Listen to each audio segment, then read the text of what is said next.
The next printer we're going to be looking at is the Phrozen Shuffle XL. I've had a lot of requests for information on this one. I think it's the build size people are curious about. It's bigger than anything. Well, it's bigger than most of the other printers in the comparison. It's 190 millimeter by 120 millimeter by 200 millimeter. So XY dimensions, it's roughly about 150% bigger than say like the Photon or the other similar printers. All those are pretty much, you know, within a few millimeters of each other. This one is significantly larger. That does come at a cost. Obviously, it's an 8.9 inch LCD screen with the same resolution as the smaller screens.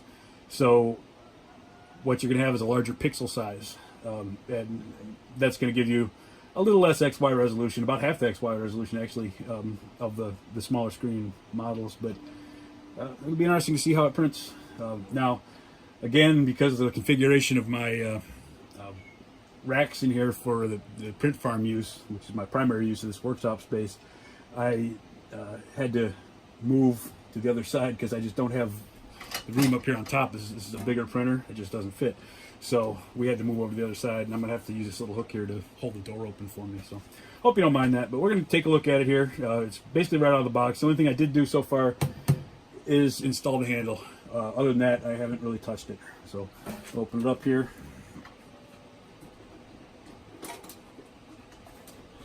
Of course, got all the normal accessories. Got your gloves, little short USB cable, and it's interesting because, well, we'll see in a minute what that's for. But it's actually kind of humorous. Got a scraper. It's like a little scraper for the resin vat. Funnel. Power cord.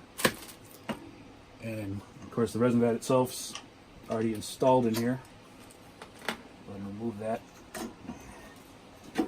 All right, right there is one thing I do like about this already. The resin vat. A lot of the other printers, the Photon and a few others, have kind of like an L-shaped bracket here, which means you don't remove the resin vat by pulling it straight up. You kind of pull it this way, and that's fine. Except on occasion, you know, if you get a little bit of uncured resin between the screen and the FEP, and you pull on it, and you pull too hard, you can pull that screen right out. I've seen it happen before. Got your resin vat, and it comes with a cover.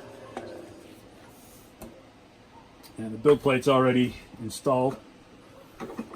As you can see, it's considerably larger than the plate that's on the Photon.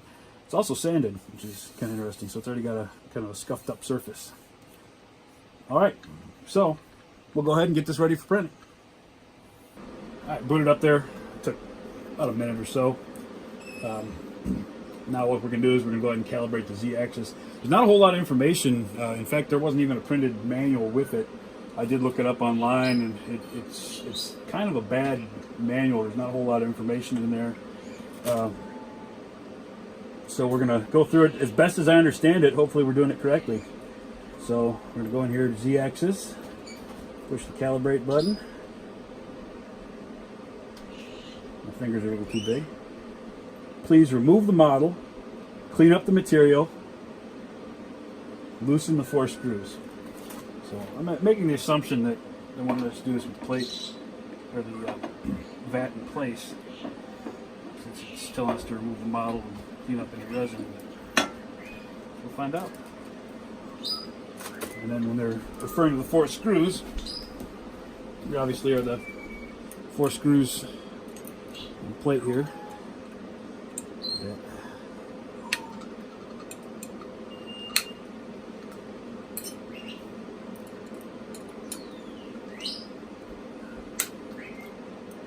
Two. All right, there we go. Go ahead and install it.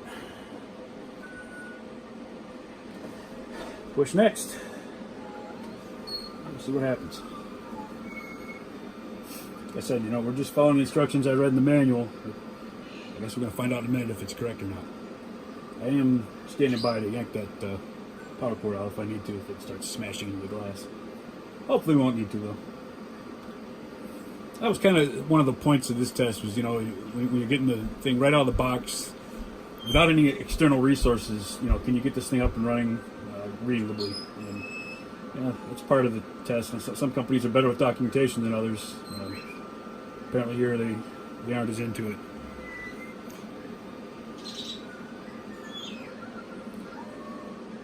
All right, it's lowered itself down. I'm not saying lock the 4 screws, complete the platform calibration. All right, so we'll kind of hang on to it here and lock these screws. Get them just kind of slightly tight first. And go ahead and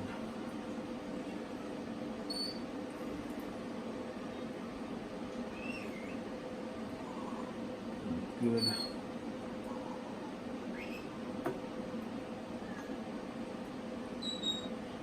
Tightening.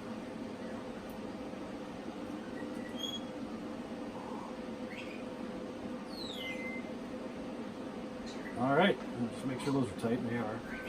So, okay.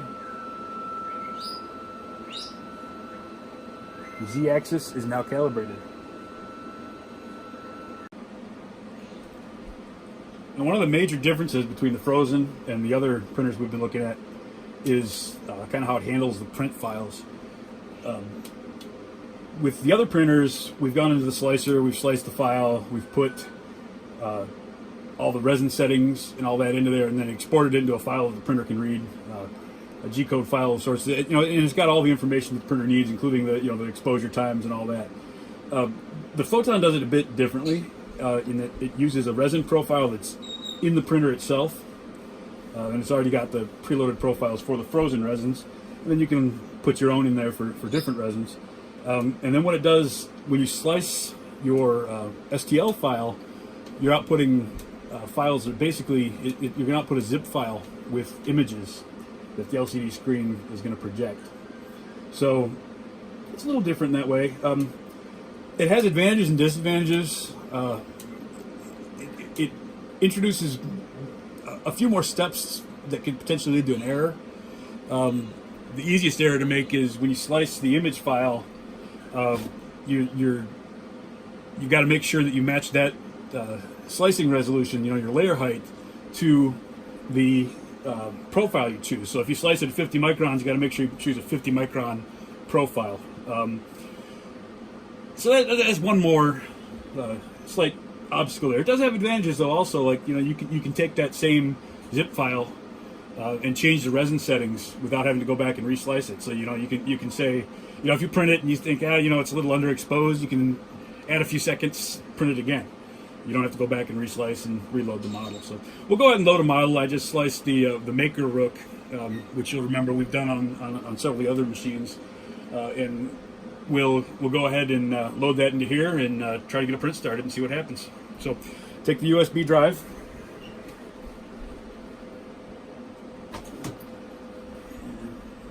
Insert it in the back here.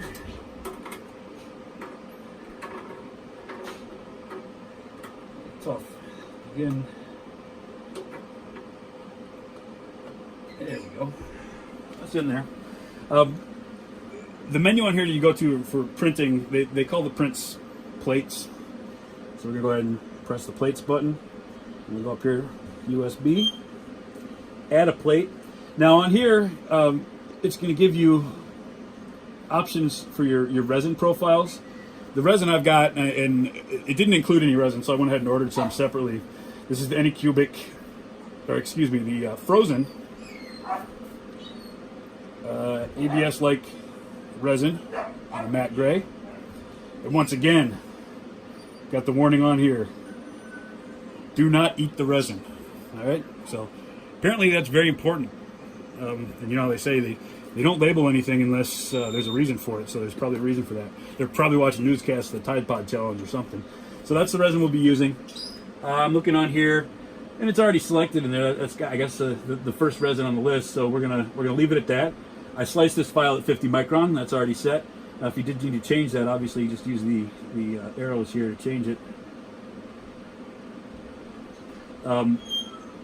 Disc, yep, USB disc. Maker Rook.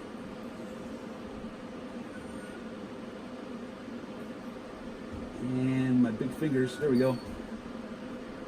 Are you sure you want to create the following new plate? Profile, Phrozen gray ABS 50 micron, path, and then file, yes. It's uploading the file now in the internal memory. Upload complete. Okay. So, our plate's ready to go. I will select the plate now. And it's telling me on here the name, the profile that's chosen on here, which is the 50 micron photon gray, usage, and number of layers. So, we're going to go ahead and print that. Obviously, we need to put some resin in there.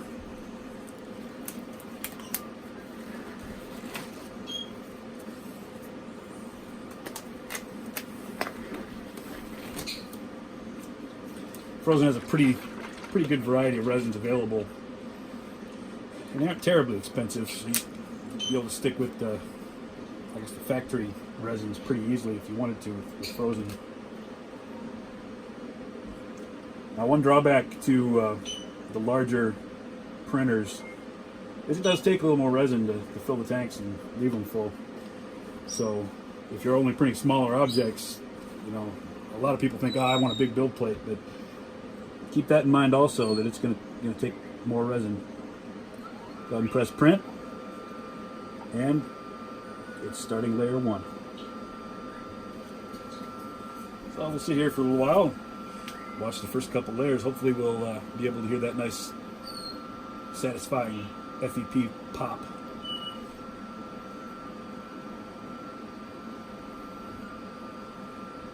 Should work out fairly well, I mean, exposure-wise. Just because anytime you're using, you know, a factory resin like that with a system like this, it's kind of nice because you know they've done some testing. They know what their resin does on the printer. They know what the exposures need to be, all that. So it makes things a little bit easier. Takes some of the guesswork out of it. You know, you can experiment with any resin and find out what settings you need, but this has already been done for you, which will, you know, save you a little bit of time. If you just want to get the prints done, it's a little easier. All right. Just exposing the first layer. And I don't have any idea what the exposure settings are because, like I said, you know, it's a preloaded factory profile, so I never actually even saw what the exposure settings were. So we'll see what it is here.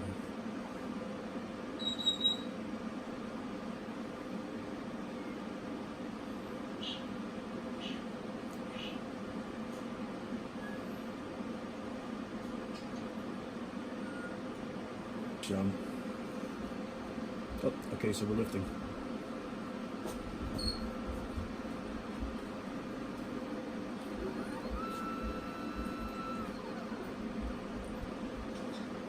We'll come back a little while here and check it, see what's going on, see if we got a print actually building or not. First print is done on the Phrozen Shuffle XL. Had a little bit of issue initially getting the print started on here. I re-leveled the bed. That's usually, you know, it's usually something simple like that. But so we got our rook. It's pretty good initially here. I'm gonna pop it off the build plate, clean it up, and take a look. I think we want to get another print started on this machine. Given the size of the machine, I think we better do something big though. So, you know, what good is having a big machine if you don't do big prints?